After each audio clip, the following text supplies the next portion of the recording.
পিতার সাথে যদি সন্তান বেয়াদবি করে তাহলে অবশ্যই সেই সন্তানকে শাস্তি পেতে হবে। পিতা ভুল করলেও সেই ভুলটা সন্তান ধরিয়ে দিতে পারবে, কিন্তু পিতাকে কখনো এমন কথা বলতে পারে না যে ভুল স্বীকার করতেই হবে এবং এখনই ভুল স্বীকার করতে হবে। এভাবে যদি কোনো সন্তান কথা বলে তাহলে বুঝতে হবে যে সেই সন্তান ভুলের ভিতরে রয়েছে এবং সেই সন্তান বখাটে হয়ে গেছে। তাকে শাস্তি দিতে হবে। শাস্তি পাওয়ার পর যদি সেই সন্তান সংশোধন হয়। এমনই ঘটনা ঘটেছে এবার ঢাকা প্রিমিয়ার লিগে। পিতা হিসেবে যাকে বলছি, শরফুদ্দিন শরীফুদ্দৌলা শওকত, বাংলাদেশের অন্যতম আন্তর্জাতিক মানের আম্পায়ার, এবং এই মুহূর্তে যিনি যে সিদ্ধান্তগুলো গ্রহণ করেন প্রত্যেকটা সিদ্ধান্তই বেশিরভাগ ক্ষেত্রে উনি সঠিক সিদ্ধান্ত গ্রহণ করেন বলে আইসিসি থেকেও স্বীকৃতি দেওয়া হয়েছে। অথচ ঢাকা মোহামেডান এবং আবাহনের মধ্যকার ম্যাচে মোহামেডানের তৌহিদ হৃদয় এই সৈকতের সাথে দ্বন্দ্বে জড়ালেন।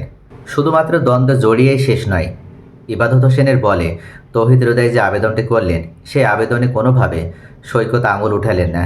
আর তখনই তৌহিদ হৃদয় রেগে গেলেন এবং সৈকতের দিকে ছুটে গেলেন। শুধু তিনি সৈকতের দিকে ছুটে যেয়েই ক্ষান্ত হলেন না, তিনি পা দিয়ে স্টাম্পে লাথি মারতে গেলেন এবং বিভিন্নভাবে সৈকতকে কথা শোনালেন। এবং শেষ পর্যন্ত একটা কথাই বারবার উনি ঘুরে ফিরে বললেন যে আম্পায়ারের ভুল হতে পারে, কিন্তু আম্পায়ারের ভুলটা স্বীকার করতে হবে এবং এখানেই ভুলটা স্বীকার করতে হবে।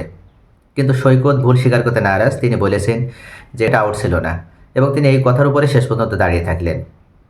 কিন্তু তৌহিদ হৃদয় তখন উচিত ছিল শান্ত হয়ে যাওয়া, কেননা আম্পায়ারের ভুল হলেও সেই ভুল ধরার জন্য ক্রিকেটারদেরকে নিয়োগ করা হয়নি। সেটার জন্য ম্যাচ রেফারি আছে, সেটার জন্য বিসিবি রয়েছে, সেটার জন্য আইসিসি রয়েছে। তারা দেখবে যেখানে ইচ্ছাপূর্বক বা ইচ্ছাকৃতভাবে সৈকত কোনো ভুল করেছে কিনা। যদি সেটা তারা তদন্ত করে খুঁজে পায় সেক্ষেত্রে তারা আম্পায়ার হলেও সৈকতের বিরুদ্ধে তারা শাস্তিমূলক পদক্ষেপ গ্রহণ করবে। কিন্তু এটার জন্য তৌহিদ হৃদয় তিনি যেভাবে যে ব্যবহারটা করল সেটা কোনোভাবে তৌহিদ হৃদয়ের কাছ থেকে কাম্য ছিল না। যার ফলস্বরূপ আইসিসির নির্দেশে বাংলাদেশ ক্রিকেট বোর্ড তৌহিদ হৃদয়কে ৮০,০০০ টাকা জরিমানা করেছে এবং পরবর্তী 2টা ম্যাচ তাকে সাসপেন্ড করেছে। অর্থাৎ আগামী 2টা ম্যাচ কোনোভাবেই তিনি খেলতে পারবেন না। ক্রিকেট থেকে তাকে 2টা ম্যাচ নিষিদ্ধ করা হয়েছে। এই শাস্তিটা আমার কাছে মনে হয় অনেকটা ছোট হয়ে গেছে, কেননা তৌহিদ হৃদয় যে বেয়াদবিটা করেছে সৈকতের সাথে, এটা কোনোভাবে তার করা উচিত হয়নি। আম্পায়ারের ভুল হতে পারে, খেলোয়াড় আবেদন করবে এবং সে আবেদনে সাড়া দেওয়া না দেওয়া আম্পায়ারের বিষয়।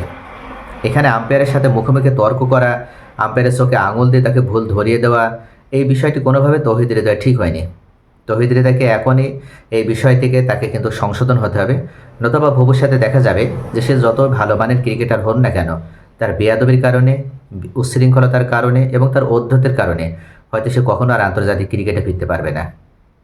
তাহলে আপাতত তাকে 2টা ম্যাচের শাস্তি প্রদান করে এবং ৮০,০০০ টাকা জরিমানা প্রদান করে তৌহিদ হৃদয়কে সংশোধন হওয়ার জন্য এক প্রকার ইঙ্গিত দেওয়া হয়েছে।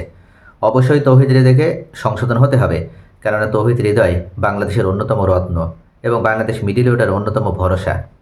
তৌহিদ হৃদয়ের সামনে এখন অনেক পথ পড়ে রয়েছে এবং অনেক সুযোগ রয়েছে, অনেক সময় রয়েছে বাংলাদেশ ক্রিকেটকে তার কিছু দেওয়ার জন্য। এই মুহূর্তে আমরা কেউই চাই না যে তৌহিদ হৃদয় হারিয়ে যাক। তাহলে এই বিষয়টা থেকে তৌহিদ হৃদয়কে শিক্ষা নিয়ে অবশ্যই তাকে সংশোধন হতে হবে।